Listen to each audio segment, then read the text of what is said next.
Friends, welcome to Rashneet medical education. मैंने अपनी previous video में फार्माकोकाइनेटिक्स क्या होता है एंड उसका फर्स्ट स्टेप एब्जॉर्प्शन डिस्कस किया था।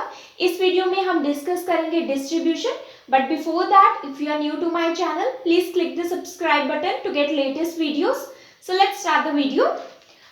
डिस्ट्रीब्यूशन ऑफ ड्रग की डिस्ट्रीब्यूशन कैसी होती है, इससे पहले हम एक ब्रीफ ओवरव्यू कर लेते हैं जो हमने लास्ट टाइम डिस्कस किया था, फार्माकोकाइनेटिक्स। फार्माकोकाइनेटिक्स क्या होता है, what the body does to the drug. Body drug को कैसे लेती है, उसके साथ कैसे रिएक्ट करती है। ड्रग हमारी बॉडी में जाता है। सबसे पहले मैंने बताया था कि ड्रग एब्जॉर्ब होता है हमारे ब्लड में। एब्जॉर्प्शन क्या होता है कि ड्रग की एडमिनिस्ट्रेशन से लेकर, जब हम ड्रग को एडमिनिस्टर करते हैं, चाहे वो ओरल रूट है, आईवी रूट है, तो वहां से लेकर ड्रग की ब्लड स्ट्रीम तक एंट्री क्या कहलाती है, ड्रग एब्जॉर्प्शन। सपोज अगर हमने ओरली ड्रग लिया है, तो ओरली जब ड्रग लेते हैं तो पहले हमारे स्टमक में वो स्मॉल पार्टिकल्स में टूटता है, दैट इज डिसइंटीग्रेट। देन फिर वो क्या होता है, डिसोल्यूशन होती है उसकी, मीन्स वो हमारे जो गैस्ट्रिक जूसेस है, इंटेस्टाइनल जूसेस है, उसमें डिसॉल्व हो जाता है एंड अल्टीमेटली वो हमारे ब्लड स्ट्रीम में एब्जॉर्ब हो जाता है। अगर हम आईवी की बात करें तो आईवी रूट से वो डायरेक्टली ही ब्लड स्ट्रीम में एब्जॉर्ब हो जाता है, ब्लड स्ट्रीम में डायरेक्टली एंटर हो जाता है। डिपेंड करता है कि कौन सा रूट है। एब्जॉर्प्शन हमने प्रीवियस वीडियो में डिस्कस किया था। अगर आपने वो वीडियो चेकआउट की है तो डिस्ट्रीब्यूशन आपको इजीली समझ आ जाएगा। Next step that is distribution. Now distribution क्या होता है, एक बार ड्रग हमारा ब्लड में जा चुका है, उसके बाद वो डिफरेंट टिश्यूज में डिस्ट्रीब्यूट कैसे होता है। सबसे पहले हम इसकी डेफिनेशन देख लेते हैं क्या होता है। Once a drug has gained access to the blood stream, एक बार ड्रग ब्लड स्ट्रीम में एंटर हो गया है, उसके बाद it gets distributed to other tissues. क्योंकि ब्लड हमारा कहाँ जा रहा है, ब्लड हमारी बॉडी में जा रहा है, पूरे ऑर्गन्स और टिश्यूज में जा रहा है। सिस्टमिक सर्कुलेशन में अगर ड्रग एक बार एंटर हो गया तो वो हमारी पूरी बॉडी में डिस्ट्रीब्यूट होगा। डिस्ट्रीब्यूट मीन्स अलग अलग जो टिश्यूज है हमारी बॉडी में, वेरियस टिश्यूज और ऑर्गन्स है, वहां तक पहुंच जाएगा।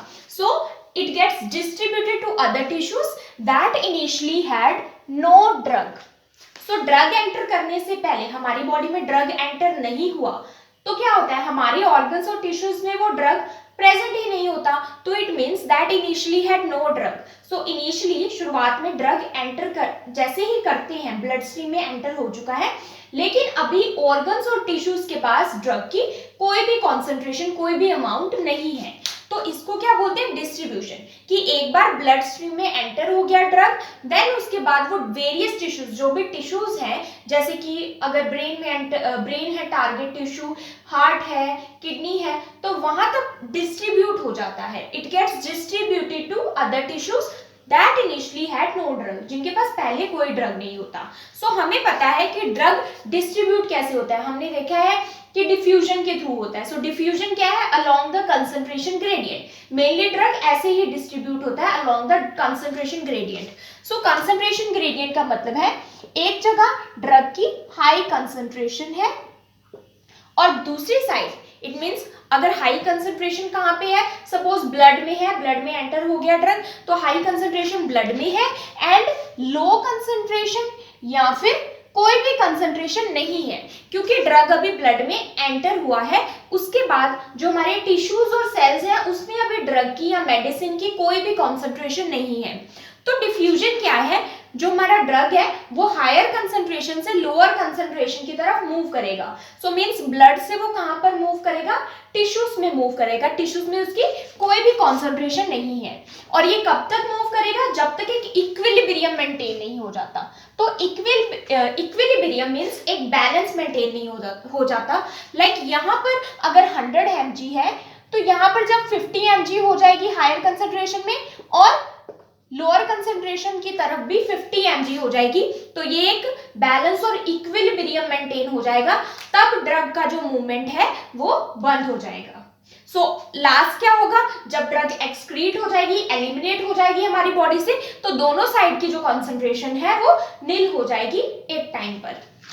इसको कहते हैं डिस्ट्रीब्यूशन ऑफ ड्रग। डिस्ट्रीब्यूशन का क्या मतलब है, ब्लड स्ट्रीम में एंटर होने के बाद वो वेरियस टिश्यूज जो हमारी बॉडी में है वहां डिस्ट्रीब्यूट हो जाता है, that initially had no drug, जिसमें पहले कोई भी ड्रग की कॉन्सेंट्रेशन नहीं होती। तो ड्रग हायर कंसंट्रेशन से लोअर कंसंट्रेशन की तरफ मूव करता है, मींस ब्लड में कंसंट्रेशन ज्यादा है और टिश्यूज में कंसंट्रेशन नहीं है, देन हायर कंसंट्रेशन से लोअर कंसंट्रेशन ड्रग मूव करेगा जब तक इक्विलिब्रियम नहीं बन जाता। जैसे कि आगे लिखा है, concentration gradient being in the direction from plasma to tissues. So concentration gradient के अलोंग ड्रग प्लाज्मा से मींस ब्लड से कहां मूव करेगा, टिश्यूज की तरफ। So this is distribution of drug. Now factors affecting distribution of drug. अब कौन कौन से फैक्टर्स हैं जो डिस्ट्रीब्यूशन ऑफ ड्रग को अफेक्ट करते हैं। सो हम वन बाय वन इन फैक्टर्स को डिस्कस करेंगे। अगर आपने एब्जॉर्प्शन चेक किया है तो डिस्ट्रीब्यूशन समझना क्वाइट इजी हो जाएगा, बिकॉज कुछ फैक्ट्स हमने वहां भी डिस्कस किए हैं। सो फर्स्ट आता है लिपिड सॉल्युबिलिटी। सो लिपिड सॉल्युबिलिटी का क्या मतलब है, जो ड्रग्स लिपिड सॉल्युबल होंगे। लिपिड सॉल्युबल मतलब मैंने ऑलरेडी एक्सप्लेन किया था कि जो हमारे अगर कोई भी ड्रग को, कोई भी मेडिसिन को हमारे सेल्स में जाना है, टिश्यूज में जाना है, हमारी बॉडी में एंटर होना है, तो उसको किससे गुजरना पड़ता है, सेल मेम्ब्रेन से। क्योंकि हमारी बॉडीज में, हमारी बॉडी के जो कंपार्टमेंट्स हैं वहां पर मेम्ब्रेन्स प्रेजेंट हैं। सो कोई भी मेडिसिन या कोई भी सब्सटेंस को अगर हमारे सेल्स के पास जाना है, टिश्यूज में एंटर होना है, तो उनको उस मेम्ब्रेन से क्रॉस करना पड़ता है। तो जो हमारी सेल मेम्ब्रेन है वो क्या है, लिपिड बाइलेयर है, राइट। सो लिपिड बाइलेयर हमारी सेल मेम्ब्रेन है। और अगर कोई सब्सटेंस को लाइक ड्रग को अगर इसमें एंटर होना है तो वो इजिली कैसे एंटर होगी, अगर वो लिपिड सोल्यूबल ड्रग होगी। सो लिपिड सोल्यूबल ड्रग की एफिनिटी किसके लिए है, लिपिड बाइलेयर के लिए, और वो इजिली एंटर हो जाएगी मेम्ब्रेन से। सो टिश्यूज और सेल्स में ड्रग इजिली कैसे डिस्ट्रीब्यूट होगी, अगर वो ड्रग लिपिड सोल्यूबल होगी। Lipid soluble drugs high distribution. So lipid soluble drug क्या है, डायरेक्टली प्रोपोर्शनल है हाई डिस्ट्रीब्यूशन के। It means higher the lipid solubility, जितनी ज्यादा लिपिड सॉल्युबिलिटी होगी हायर विल बी डिस्ट्रीब्यूशन, उतना ज्यादा अच्छे से इजिली डिस्ट्रीब्यूट हो जाएगा ड्रग हमारे सेल्स और टिश्यूज में। अगर वाटर सोल्यूबल ड्रग है तो वो लो डिस्ट्रीब्यूशन है, मींस वाटर सोल्यूबल ड्रग, जितना ज्यादा वाटर सोल्यूबल ड्रग होगा उतना ज्यादा लो डिस्ट्रीब्यूशन होगा। One factor is lipid solubility. Next factor is extent of binding to plasma and tissue proteins. अब हमें पता है कि हमारे प्लाज्मा में मींस ब्लड में कुछ प्रोटीन्स प्रेजेंट होती हैं, टिश्यूज में कुछ प्रोटीन्स होते हैं, हमारी प्लाज्मा मेम्ब्रेन, सेल मेम्ब्रेन में भी कुछ प्रोटीन्स होते हैं। सो हमारे प्लाज्मा और टिश्यू प्रोटीन्स प्रेजेंट है हमारी बॉडी में। नाउ नेक्स्ट फैक्टर क्या है, extent of binding to plasma and tissue proteins. So हमारी जो ब्लड है, सो सपोज हम ब्लड का ही एग्जांपल ले लेते हैं प्लाज्मा प्रोटीन्स का। सो ब्लड वेसल्स में प्लाज्मा में भी कुछ प्रोटीन्स हैं, जैसे कि एल्ब्यूमिन, फिब्रिनोजन एंड ग्लोब्युलिन्स। सो ये है प्लाज्मा प्रोटीन्स जो कि हमारे ब्लड में प्रेजेंट होते हैं ना। कुछ ड्रग क्या करते हैं, कुछ ड्रग्स हाईली उनकी एफिनिटी होती है, वो इन प्लाज्मा प्रोटीन्स की तरफ अट्रैक्ट हो जाते हैं, वो इससे बाइंड हो जाते हैं। सो सपोज ये हमारा ड्रग है और ये ड्रग प्लाज्मा प्रोटीन के ऊपर बाइंड हो गया। सो अगर कोई भी ड्रग, कोई भी मेडिसिन प्लाज्मा प्रोटीन्स या फिर टिश्यू प्रोटीन्स के साथ बाइंड हो जाता है, तो बाइंड हो गया, इट मीन्स वो हमारे टिश्यूज में डिस्ट्रीब्यूट नहीं हो पाएगा। सो अगर वो बाइंडिंग फॉर्म में है, फ्री फॉर्म में नहीं है, तो वो कैसे डिस्ट्रीब्यूट होगा टिश्यूज में, और हेंस वो बाइंड हो गया, डिस्ट्रीब्यूट नहीं होगा, तो अल्टीमेटली वो एक्शन परफॉर्म नहीं कर पाएगा, क्योंकि वो फ्री फॉर्म में नहीं है, वो हमारे प्लाज्मा प्रोटीन्स और टिश्यू प्रोटीन्स के साथ बाउंड हो गया है। सो Hence, extent of binding to plasma and tissue protein, जितना ज्यादा बाइंडिंग होगी उतनी कम डिस्ट्रीब्यूशन होगी। So binding is inversely proportional to distribution. जितना ज्यादा ड्रग प्लाज्मा प्रोटीन्स के साथ बाइंड करेगा उतनी ही कम डिस्ट्रीब्यूशन होगी। नाउ एसिडिक ड्रग्स, अब यहाँ पर एग्जांपल है कि जो एसिडिक ड्रग्स होते हैं वो इजिली बाइंड हो जाती है एल्ब्यूमिन के साथ, और जो बेसिक ड्रग्स होते हैं वो इजिली बाइंड हो जाते हैं अल्फा 1 ग्लाइकोप्रोटीन के साथ। अब एसिडिक ड्रग्स जो कि इजिली बाउंड हो जाते हैं एल्ब्यूमिन के साथ, उनका एग्जांपल है जैसे कि पेनिसिलिन, नसैड्स, बार्बिटूरेट्स, सल्फोनामाइड्स।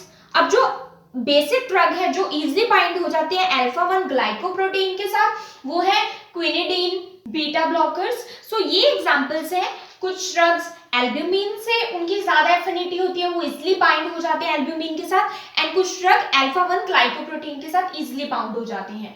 सो वंस ये ड्रग बाइंड हो गए तो ये डिस्ट्रीब्यूट नहीं हो पाएंगे, और अगर ये बाइंड हो जाते हैं तो इनकी वहां स्टोर होने की कैपेसिटी इंक्रीज हो जाती है। सो बाइंडिंग का मतलब है कि ड्रग वहां स्टोर हो रहा है, ना तो वो एक्शन परफॉर्म कर रहा है, ना वो मेटाबोलाइज हो रहा है। सो अल्टीमेटली क्या होगा, जब प्लाज्मा में कॉन्सेंट्रेशन डिक्रीज हो जाएगी फ्री ड्रग की, मतलब फ्री ड्रग जब एलिमिनेट हो जाएगा बॉडी से, तो साथ के साथ ही जो बाइंडिंग ड्रग है वो भी एलिमिनेट होने लग जाएगा, उसकी भी डिक्लाइन हो जाएगी at last concentration. So next factor था extend of binding to plasma protein और टिश्यू प्रोटीन्स।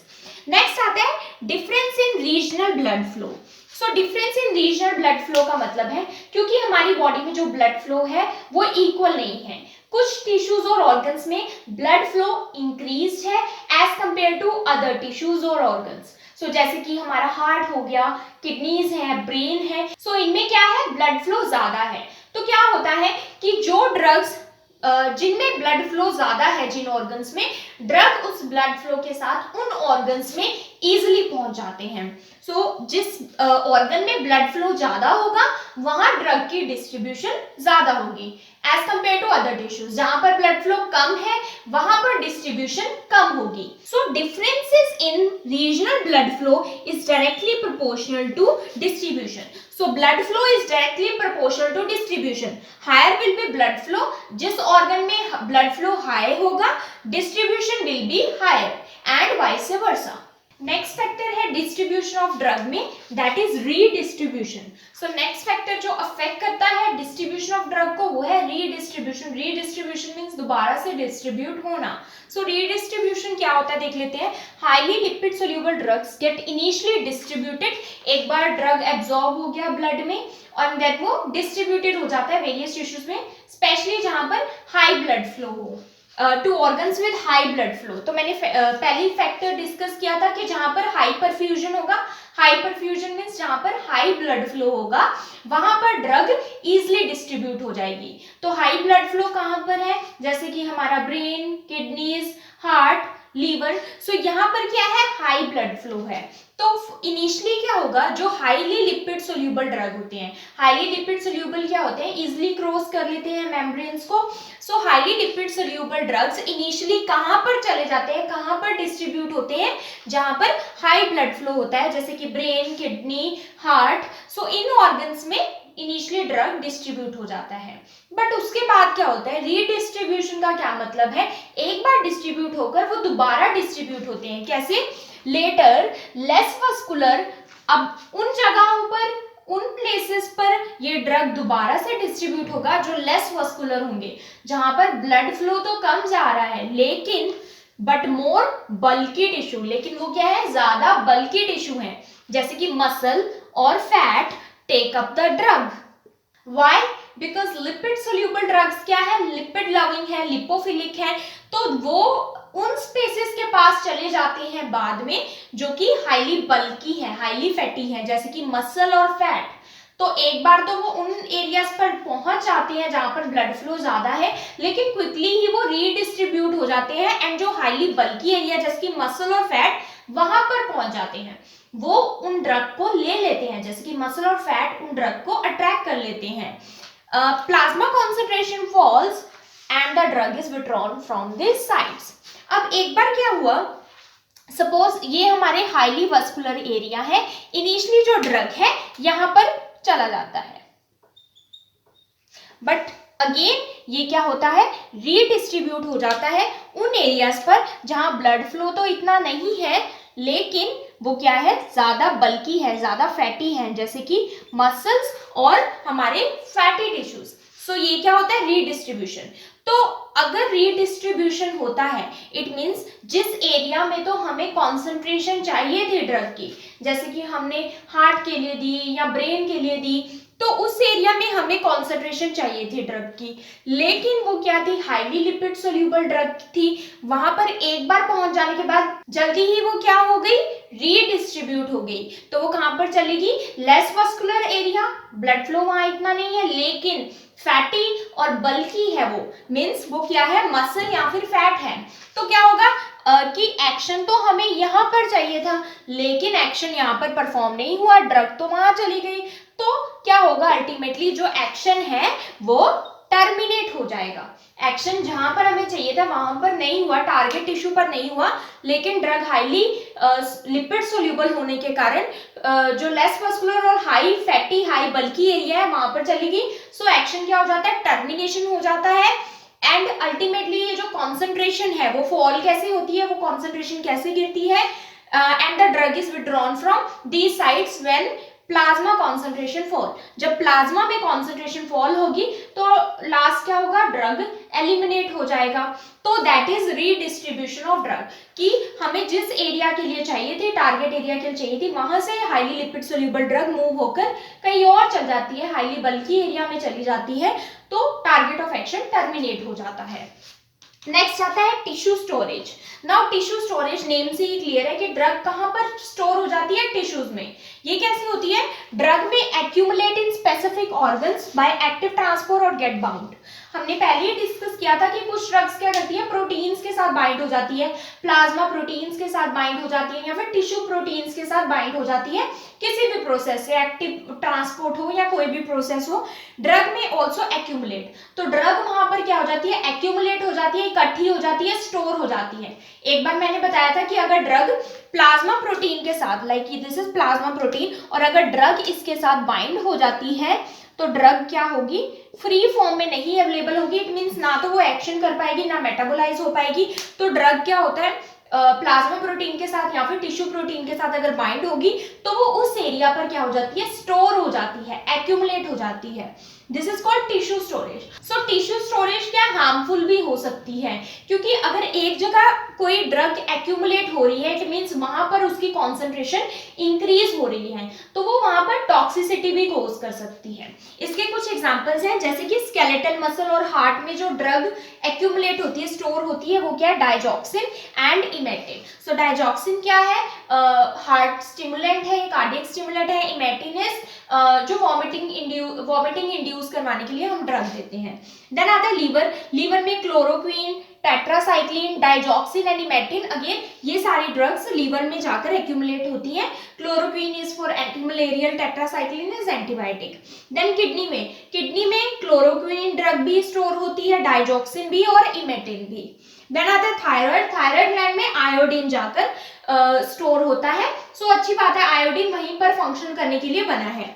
देन आता है ब्रेन हमारा स्टोर करता है chlorpromazine and isoniazid. So chlorpromazine anti psychotic है, isoniazid is anti tubercular drug है ये। देन आता है रेटिना पर क्लोरोक्वीन ड्रग स्टोर होती है, रेटिना में जाकर chloroquine is again anti malarial. Then आता है बोन एंड टीथ में टेट्रासाइक्लिन स्टोर हो जाते हैं, टेट्रासाइक्लिन एंटीबायोटिक। एडिपोज टिश्यू में थियोपेंटोन। सो एडिपोज टिश्यू क्या है, हमारे bulky tissue, that is muscle और फैट, वहां पर एडिपोज टिश्यू प्रेजेंट होता है। तो एडिपोज टिश्यू का ये भी हो सकता है, जैसे कि थियोपेंटोन क्या है, एक एनेस्थेटिक ड्रग है। सो थियोपेंटोन क्या है, हाईली लिपिड सोल्यूबल ड्रग है। इनिशियली तो ये क्या करता है, रीडिस्ट्रीब्यूट हो जाता है। रीडिस्ट्रीब्यूशन मतलब इनिशियली ये हाईली जो वस्कुलर एरिया जहां पर ब्लड फ्लो ज्यादा है, जैसे कि ब्रेन, किडनी, वहां पर जाकर डिस्ट्रीब्यूट हो जाता है, एंड लेटर ये कहां पर डिपॉजिट हो जाती है, हमारे एडिपोज टिश्यू में, बल्की टिश्यू में। So that is thiopentone. So thiopentone redistribute होती है और वहां पर जाकर स्टोर हो जाती है। नेक्स्ट हम डिस्कस करेंगे barriers. So there are basically 2 barriers in our body जो कि इंपॉर्टेंटली डिस्ट्रीब्यूशन ऑफ ड्रग्स को अफेक्ट करते हैं। जैसे कि फर्स्ट आता है effect on CNS. So central nervous system पर क्या इफेक्ट पड़ेगा इस बैरियर का। जो हमारे ब्रेन में बैरियर होता है, central nervous system means brain, तो ब्रेन की बात कर रहे हैं यहाँ पर। ब्रेन में जो बैरियर होता है वो है blood brain barrier, that is BBB। So blood brain barrier ये एक हाइपोथेटिकल बैरियर है जो कि किसके बीच एग्जिस्ट करता है, between the plasma and brain. So brain और ब्लड के बीच में जो बैरियर एग्जिस्ट करता है, बेसिकली प्लाज्मा और ब्रेन टिश्यू के बीच में जो बैरियर होता है वो होता है ब्लड ब्रेन बैरियर। सो ये क्या है, जो ब्लड फ्लो कर रहा है हमारे ब्रेन के पास वो क्या है, अल्टीमेटली कैपिलरीज जाती हैं किसी भी ऑर्गन्स या टिश्यूज के पास।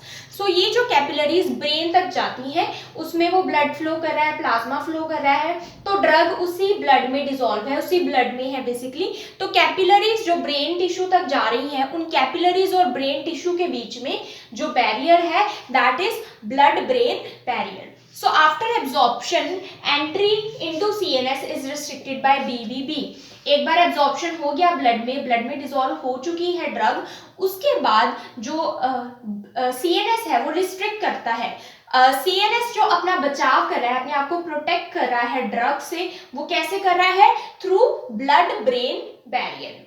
सो क्या होता है कि जो दूसरी कैपिलरीज होती हैं, जो नॉर्मल यूजुअल कैपिलरीज होती हैं हमारी बॉडी में, उन कैपिलरीज में जो पोर्स होते हैं वो क्या होते हैं, थोड़े से लार्ज होते हैं। लेकिन जो ब्रेन में जो कैपिलरीज जा रही हैं ब्रेन के पास, उन कैपिलरीज के जो पोर्स हैं वो बहुत ही टाइनी हैं, बहुत स्मॉल हैं। वहां पर क्या प्रेजेंट है, टाइट जंक्शंस प्रेजेंट है, टाइट जंक्शंस। सो इसलिए यहाँ पर एक बैरियर बन जाता है जो कि सब्सटेंसेस को अलाउ नहीं करता, इजिली अलाउ नहीं करता ब्रेन टिश्यू में एंटर होने के लिए, क्योंकि ब्रेन टिश्यू क्या है, बहुत ही डेलिकेट एरिया है हमारे बॉडी का, सारे प्रोसेसेस ब्रेन ही कर रहा है। तो गॉड ने एक नेचुरल सी बहुत ही बेनिफिशियल चीज बनाई हुई है, that is blood brain barrier, जो इजिली कोई भी सब्सटेंस को ब्रेन में एंटर होने नहीं देता। तो वो सब्सटेंसेस जो कि लिपिड सोल्यूबल होंगे, हाईली लिपिड सोल्यूबल अगेन, और जो नॉन आयोनाइज्ड ड्रग होंगे, प्लस जो बहुत स्मॉल साइज ड्रग होंगे, जो बहुत स्मॉल साइज मॉलिक्यूल्स होंगे, डिसइंटीग्रेट होकर बहुत स्मॉल साइज हो जाएंगे, ओनली वही, क्योंकि ये टाइट जंक्शन है, बहुत स्मॉल पोर्स है, वही इस ब्लड ब्रेन बैरियर को क्रॉस कर सकते हैं। So again highly lipid soluble, non ionised and very small size can cross this blood brain barrier. अब जो वाटर सोल्यूबल होंगे, आयोनाइज होंगे, लार्ज साइज मॉलिक्यूल्स होंगे, वो इस ब्लड ब्रेन बैरियर को क्रॉस नहीं कर पाएंगे। तो ऑलमोस्ट एंटायरली इस ब्लड ब्रेन बैरियर ने हमारे ब्रेन को घेरा हुआ है, ब्रेन टिश्यूज को घेरा हुआ है, जिसकी वजह से कोई भी सब्सटेंस इजिली पास नहीं हो सकता। But there is an exception, the BBB is deficient at CTZ। So जो हमारा ब्लड ब्रेन बैरियर है वहां पर एक स्पेस है, that is chemoreceptor trigger zone, that is CTZ, वहां पर ब्लड ब्रेन बैरियर नहीं है, तो कोई भी ड्रग इजिली वहां पर जा सकती है, दैट इज CTZ पर इजिली जा सकती है। तो आपने देखा होगा कि मोस्टली ड्रग्स क्या करती है, नोजिया एंड वॉमिटिंग कोज करती हैं। सो क्योंकि ड्रग्स इजिली CTZ के पास चली जाती हैं, वहां पर कोई बैरियर BBB नहीं है, वहां पर BBB डेफिशिएंट है, इसलिए नोजिया एंड वॉमिटिंग वहां पर ये सिम्टम्स स्टिमुलेट होते हैं। नेक्स्ट आता है effect on fetal circulation. Now fetal circulation पर क्या इफेक्ट पड़ता है, डिस्ट्रीब्यूशन का। अगर कोई प्रेग्नेंट वुमेन है तो उसके फीटस मींस उसके वॉर्म में जो बेबी है उस पर क्या इफेक्ट पड़ेगा। सो सिमिलरली जैसे ब्रेन के पास ब्लड ब्रेन बैरियर है, ऐसे ही फीटस के पास क्या है, blood placental barrier. So blood placental barrier name से ही क्लियर है, exist between maternal and foetal circulation. So जो फीटस का प्लेसेंटा है वहां पर जो कैपिलरीज है, वहां पर जो सर्कुलेशन है, ब्लड है उसके बीच में, और जो मैटरनल सर्कुलेशन है, मदर की जो कैपिलरीज है उसके बीच में एक बैरियर है, that is blood placental barrier. So blood placental barrier भी ब्लड ब्रेन बैरियर जैसा ही है, यहाँ से भी lipid soluble, non ionised drug और स्मॉल साइज ड्रग ही क्रॉस कर सकती है, और ड्रग क्रॉस नहीं कर सकती।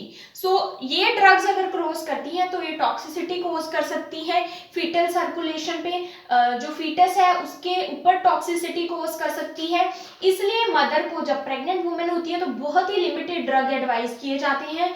यूजुअली जो लिपिड सोल्यूबल ड्रग हैं, क्योंकि वो इजिली क्रॉस कर लेते हैं ब्लड प्लेसेंटल बैरियर को, तो वो एडवाइस नहीं किए जाते। काफी कम रिस्ट्रिक्टेड ड्रग्स बहुत ही इमरजेंसी हो तभी एडवाइस किए जाते हैं। सो जैसे कि मैंने ब्लड ब्रेन बैरियर बताया क्योंकि ब्रेन टिश्यू में है, ऐसे एक ब्लड CSF बैरियर भी होता है जो कि CSF और ब्लड कैपिलरीज के बीच में होता है। देन आता है हमारा एक फॉर्मूला है एपरेंट वॉल्यूम ऑफ डिस्ट्रीब्यूशन, इसको आप मेमोराइज कर सकते हैं, volume of distribution that is V। So volume of distribution means कितना वॉल्यूम है डिस्ट्रीब्यूशन का, वो क्या है, dose administered IV upon plasma concentration. Means जो डोज आईवी एडमिनिस्टर की है upon plasma concentration means plasma में कितनी कॉन्सेंट्रेशन है डोज की। So this is volume of distribution. So this is all about distribution. For more videos of pharmacokinetics, you can check the link in description box. And if you understood this video, please like, subscribe and share my channel. Thank you for watching.